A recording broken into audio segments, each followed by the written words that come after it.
ข้าพเจ้ามาเข้าร่วมในโครงการนี้ย้อนว่าข้าพเจ้าคิดว่าการมีส่วนร่วมของผู้ชายหรือว่าเด็กชายในการต้านข้อมูลแหงบนพื้นฐานทางเพศนี่เป็นสิ่งที่สำคัญหลายเนาะโดยเฉพาะแม่นรัฐบาลสปป.ลาวเฮานี่มีกฎหมายนโยบายที่ว่ารัดกุมเนาะแล้วก็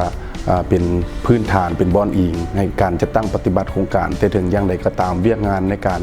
ป้องกันต้านข้อมูลแหงนี่ยังจำกัดอยู่หลายฉะนั้นข้าพเจ้าคิดว่าพวกเขาควรมียุทธศาสตร์เพื่อสุ่มใส่ในการต้านข้อมูลแหงบ่ให้มันเกิดเพราะว่าพวกเขามีบทเรียนหรือว่ามีหลักฐานในทั่วโลกแล้วว่าการต้านข้อมูลแหงนี่มันพวกเขาสามารถเฮ็ดได้เพื่อบ่ให้ปัญหามันเกิดในปลายทางและข้าพเจ้าตัดสินใจเข้าร่วมโครงการนี้ย้อนว่าข้าพเจ้าคิดว่าโครงการนี้มีประโยชน์หลายโดยเฉพาะแม่นข้าพเจ้าจะได้ประกอบส่วนและก็แลกเปลี่ยนร่วมกับบรรดาประเทศอื่นๆในของเขตอาเซียนนี้โดยเฉพาะแม่นเฮ็ดแนวใดเฮ็ดสร้างให้เครือข่ายให้พวกเขาสามารถแลกเปลี่ยนข้อมูลร่วมกันหรือว่า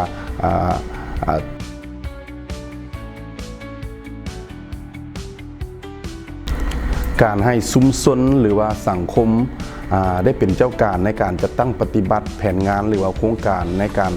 ป้องกันข้อมูลแหงบนพื้นฐานทางเพศข้าพเจ้าคิดว่ามันมีความสำคัญและก็ความหมายหลายเพราะว่าชุมชนข้าเจ้าสามารถวิเคราะห์ข้อมูลและกำหนดปัญหาของตัวเองแล้วก็รับประกันให้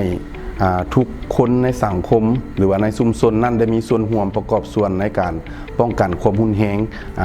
ที่เกิดขึ้นอยู่ในชุมชนนั้นโดยเฉพาะแม่นถ้าแม่นยิงเด็กน้อยหรือว่ากลุ่มที่ว่ามีความเสี่ยงอื่นๆหันได้เข้าร่วมข้าเจ้าก็สามารถประกอบส่วนเข้าในการสร้างพัฒนา